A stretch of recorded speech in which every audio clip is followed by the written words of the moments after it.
इस वीडियो में हम सीखेंगे कि सेंट्रल प्रोसेसिंग यूनिट उसके मेन पार्ट्स जो हैं जिसको हम एएलयू कहते हैं और कंट्रोल यूनिट ये दरअसल क्या है और स्टडी करेंगे कि एक सीपीयू के अंदर जो इसके हिस्से हैं वो दरअसल किस तरह से काम करते हैं। अगर हम सीपीयू की बात करें, सीपीयू का हमें अच्छी तरह से पता है कि ये एक मेमोरी चिप है। एक हाथ के हथेली के साइज के बराबर की एक चिप होती है जो कि हम मदरबोर्ड में प्लेस कर देते हैं। लेकिन हमने ये जानना है कि इस चिप के अंदर जो इसके इंटरनल पार्ट्स हैं वो दरअसल क्या है। उसके लिए आप देख सकते हैं कि यहाँ पे आपको इस डायग्राम के अंदर दिखाया गया है कि आपको यहाँ पे जो ग्रीन रेक्टेंगल नजर आ रहा है ये दरअसल यहाँ पे जाहिर कर रहा है सेंट्रल प्रोसेसिंग यूनिट को, जो कि कंप्यूटर के तमाम मेन ऑपरेशंस को ये परफॉर्म करता है। इसके अंदर जो इसके इंटरनल पार्ट्स हैं सीपीयू के, वो तीन मेन इसके हिस्से होते हैं। पहला हिस्सा जिसको हम कहते हैं arithmetic logical unit. Arithmetic logical unit जो है, जिसको हम एएलयू भी कहते हैं, जो आप देख सकते हैं, ये इसका सेंट्रल पार्ट है जो कि तमाम प्रोसेसिंग ये परफॉर्म कर रहा होता है। उसके साथ ही यहाँ पे इसका एक दूसरा अहम हिस्सा कंट्रोल यूनिट, जो कि सेंट्रल प्रोसेसिंग यूनिट में डाटा के फ्लो को कंट्रोल कर रहा होता है, यानी जो डाटा इस तक पहुंच रहा है और कौन सा डाटा इससे बाहर जा रहा है। तो कंट्रोल यूनिट इसका बहुत ही अहम हिस्सा है एएलयू। और फिर इसके अंदर एक बहुत ही स्मॉल फास्ट मेमोरी होती है जिसको एक्सेस काफी फास्ट किया जाता है। ये टेम्पररी डाटा स्टोर करने के लिए इस्तेमाल होती है, इसको हम कैश मेमोरी कहते हैं। तो नॉर्मली एक सीपीयू के अंदर ये तीन बुनियादी हिस्से होते हैं: arithmetic logical unit, control unit और मेमोरी।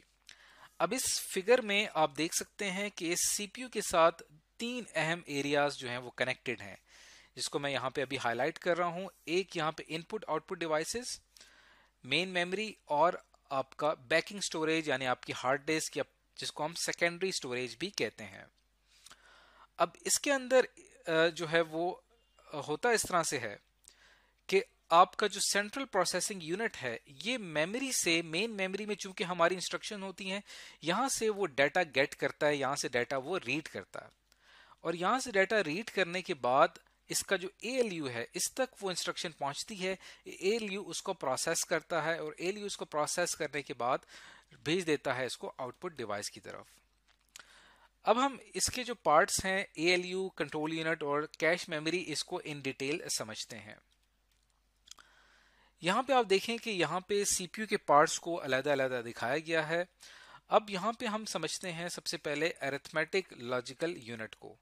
अरिथमेटिक लॉजिकल यूनिट के अंदर मौजूद होता है एक बहुत ही स्मॉल मेमोरी स्पेस जिसको रजिस्टर कहा जाता है। रजिस्टर जो होता है बहुत ही स्मॉलेस्ट स्टोरेज स्पेस होता है। इसके अंदर डिफरेंट रजिस्टर्स होते हैं जिसको मैं यहाँ पे फिलहाल नाम दे रहा हूँ इसको R1, R2, R3।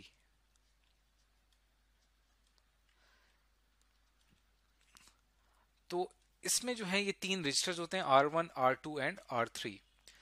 अब ये रजिस्टर दरअसल है क्या? ये दरअसल इंस्ट्रक्शन को आर्जी तौर पे स्टोर करने के लिए इस्तेमाल होते हैं।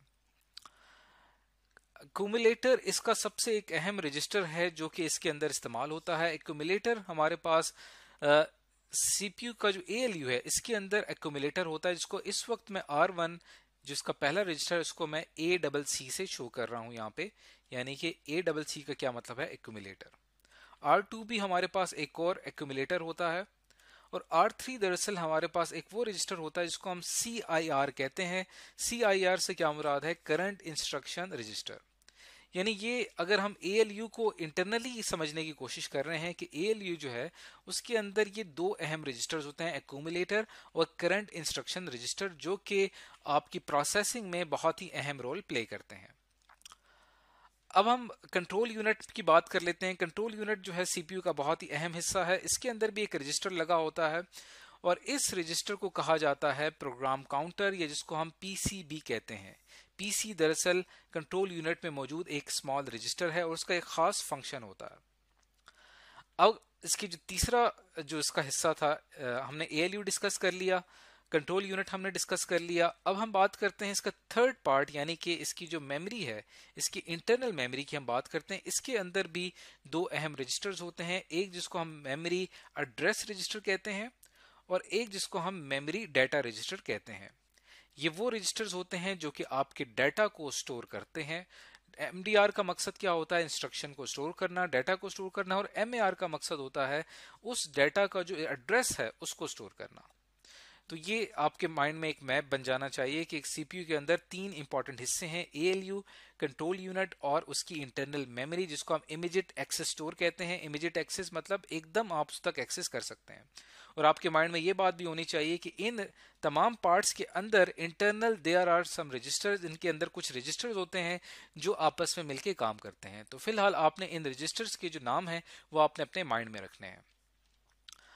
अब अगर हम इसकी वर्किंग की बात करें तो ये दरअसल हमारे पास रैम है, रैंडम एक्सेस मेमोरी। इसके अंदर हमारी इंस्ट्रक्शन स्टोर होती हैं जिनको हमने प्रोसेस करना होता है, और हर इंस्ट्रक्शन जिसने प्रोसेस होना होता है उसका एक खास एड्रेस होता है। जैसे कि हमारे पास ये एक इंस्ट्रक्शन है, इसका एड्रेस है 2175, ये इसका एड्रेस है 2175।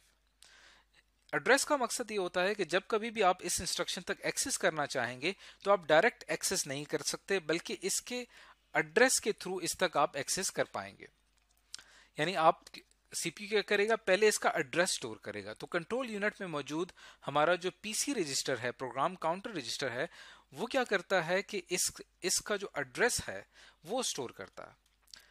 यानी 2175 जो है वो पीसी में जाके स्टोर हो जाएगा। लेकिन पीसी जो है 2175 इस एड्रेस को स्टोर करने से पहले इन दो पार्ट्स यानी कंट्रोल यूनिट और अरिथमेटिक लॉजिकल यूनिट, इसके नीचे एक और हिस्सा यहाँ पे मैं ड्रॉ कर रहा हूँ, जिसको मैंने थोड़ी देर पहले नाम दिया था कंप्यूटर सीपीयू की इंटरनल मेमोरी। इस इंटरनल मेमोरी के अंदर जो हमारा MAR है यानी मेमोरी एड्रेस रजिस्टर जो है वो दरअसल क्या करेगा, पहले वो 2175 को स्टोर करेगा। तो 2175 MAR में स्टोर होगा, पीसी इसको एक्सेस करके 2175 को गेट करेगा, और उसके बाद क्या होगा कि पीसी को ये पता चल जाएगा कि अब इस रजिस्टर, इस एड्रेस पे मौजूद जो ये इंस्ट्रक्शन है इसने प्रोसेस होना है। तो जैसे ही यहाँ पे आपका ALU फ्री हो जाएगा तो पीसी क्या करेगा, यहां से डायरेक्शन देगा कि अब इस इंस्ट्रक्शन को फेच करना चाहिए, और यहां से पीसी इस इंस्ट्रक्शन को फेच करेगा, ऐड #5 इसको फेच करेगा, यानी हमने 5 ऐड करना है, और ये इंस्ट्रक्शन पहुंच जाएगी ALU के अंदर। अब ALU के अंदर एक रजिस्टर होता है जिसको हम करंट इंस्ट्रक्शन रजिस्टर कहते हैं। ये क्या करेगा, ऐड नंबर 5 इसको अपने अंदर स्टोर कर लेगा, और फिर यहां से ये करंट इंस्ट्रक्शन रजिस्टर से ये इंस्ट्रक्शन भेज दी जाएगी अक्यूमुलेटर को, और अक्यूमुलेटर जो है इसको प्रोसेस करेगा, और प्रोसेस करने के बाद इसका जो रिजल्ट आया है उसका रिजल्ट अपने अंदर स्टोर कर लेगा, और अक्यूमुलेटर के अंदर जो हमारा फाइनल रिजल्ट है ये फिर आगे भेज दिया जाता है आउटपुट डिवाइस को, किसी मॉनिटर को या प्रिंटर को, और वहां पे हम अपना आउटपुट रिसीव कर लेते हैं। तो इस तरह से ये तमाम रजिस्टर जो हैं आपस में मिलके काम करते हैं। मेमोरी के अंदर एक और रजिस्टर जिसको मैंने मेमोरी डाटा रजिस्टर कहा था, वो भी क्या करेगा कि यहां से जब आप एड्रेस के थ्रू इंस्ट्रक्शन को गेट करेंगे तो ये इंस्ट्रक्शन ऐड नंबर 5 इस MDR में स्टोर होगी, और उसके बाद फिर आगे फॉरवर्ड होगी। तो इस तरह से सीपीयू की जो इंटरनल वर्किंग है वो होती है। तो आज हमने बहुत ही तफसील के साथ सीपीयू के इंटरनल पार्ट्स जो हैं उनको हमने आज स्टडी किया है।